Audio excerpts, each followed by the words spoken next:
Video play કરવાનો છે જરા મારે.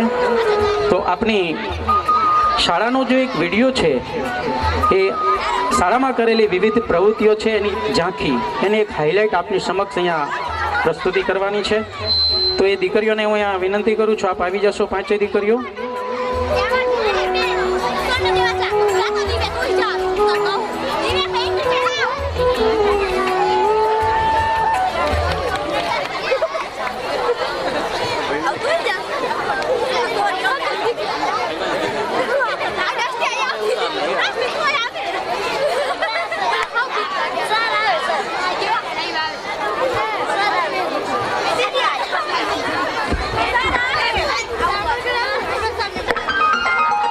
અમારી શાળા શ્રી કન્યાડા સંન્યા શાળા શક્તિનગર દેવભૂમિ દ્વારિકાની જામ ખંભાળિયા મુકામે શક્તિનગરના પટાંગણમાં કન્યા શાળામાં વિવિધ પ્રવૃત્તિઓ, જે કંઈ પણ એક્ટિવિટી, કે પછી શૈક્ષણિક પ્રવાસ હોય, કે પછી વાર્ષિક પરીક્ષા હોય, કે વાર્ષિક મહોત્સવ હોય, આ બધું જ આપની સમક્ષ એક નાનકડી ઝાંખી આપની સમક્ષ હાઇલાઇટ મૂકીએ છીએ.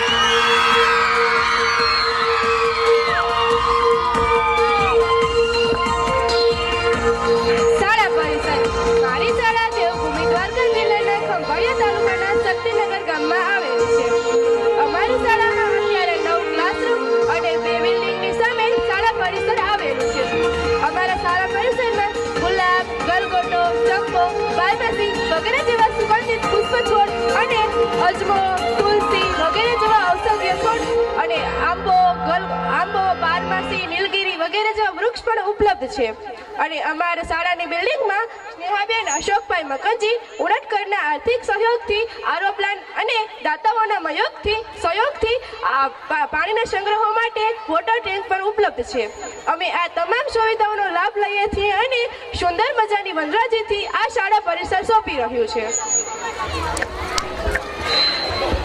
કોમ્પ્યુટર. આજે આધુનિક સમયમાં કોમ્પ્યુટર શિક્ષણ તમામ વિદ્યાર્થીઓ માટે અભિન્ન અંગ છે. આવા સંજોગોમાં આ શાળા પાસે કોમ્પ્યુટરની વ્યવસ્થા ન હતી. તેવા કપરા સમયે સ્નેહાબેન અશોકભાઈ મકનજીએ આ શાળાનો આર્થિક સહયોગ કરી એક કોમ્પ્યુટર આપ્યું. જરૂરિયાતના સમયે શાળાની લાગણી અને માગણીને માન્ય રાખી જિલ્લા શિક્ષણ વિભાગે આ શાળાને 15 કોમ્પ્યુટર સેટના આપી સુંદર કાર્ય કર્યું છે અને અમે આ કોમ્પ્યુટરનો ટૂંક સમયમાં જ લાભ લઈશું.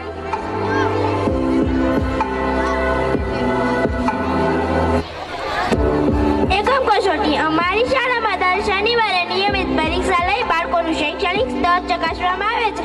જે બાળક પરીક્ષામાં ગેરહાજર હોય તો તેના પછીના દિવસે પણ પરીક્ષા લેવામાં આવે છે. દરેક ધોરણમાં એક પણ વિદ્યાર્થી પરીક્ષાથી ગેરહાજર રહે નહીં તે માટે દરેક વિદ્યાર્થી ઉપર વ્યક્તિગત ધ્યાન રાખવામાં આવે છે. શાળામાં ભણતા બાળકોના શૈક્ષણિક સ્તરથી શિક્ષક જ વાકેફ નહીં, પરંતુ પોતાનું બાળક પરીક્ષામાં ક્યાં અને કેટલા માર્ક્સ મેળવે છે તે મા બાપને જવાબવાહિની જોઈ સહી કરવાનો શાળા દ્વારા સૂચના આપવામાં આવે છે. મફત પરિવહન. વર્તમાન સમયમાં વાલીઓ અને વિદ્યાર્થીઓમાં પ્રાઇવેટ શાળા તરફનો મોંઘો મોહ અને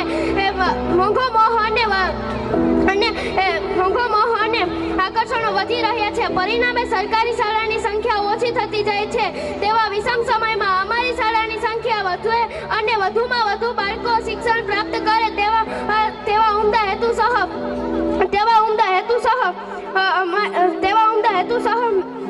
આ શાળામાં ઉત્તમ પ્રકારની શિક્ષણ પદ્ધતિઓ ની સાથે સાથે દૂરના બાળકો પણ અહીં શિક્ષણ પ્રાપ્ત કરે છે.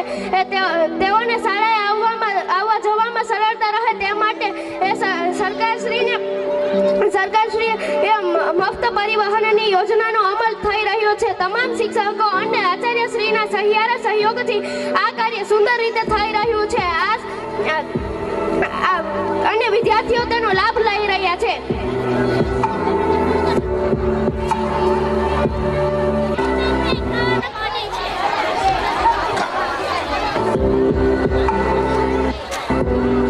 શૈક્ષણિક પ્રવાસ. બાળપણના સ્મરણો. શાળાના દિવસોમાં સહપાઠી અને ગુરુજનો સાથે કરેલો શૈક્ષણિક પ્રવાસ હંમેશાને માટે માનસપાટ ઉપદ્રશ્ય થઈ જાય છે. સમયની સાથે વહેતા પ્રવાહમાં સમાજના વિવિધ પાત્રો ભજવવાના થતા હોય છે. લગ્નોત્તર પછીની સ્થાયી જિંદગી બાળકોની કારકિર્દી, શરીરની સ્ફૂર્તિ, વિવિધ વિડંબણાઓમાં ખરેખર શાળાના એ દિવસો જેમાં શૈક્ષણિક પ્રવાસ કરી ચાર્જિંગ કરી ભૂતકાળની ખુશીની અનુભૂતિ કરાવે છે.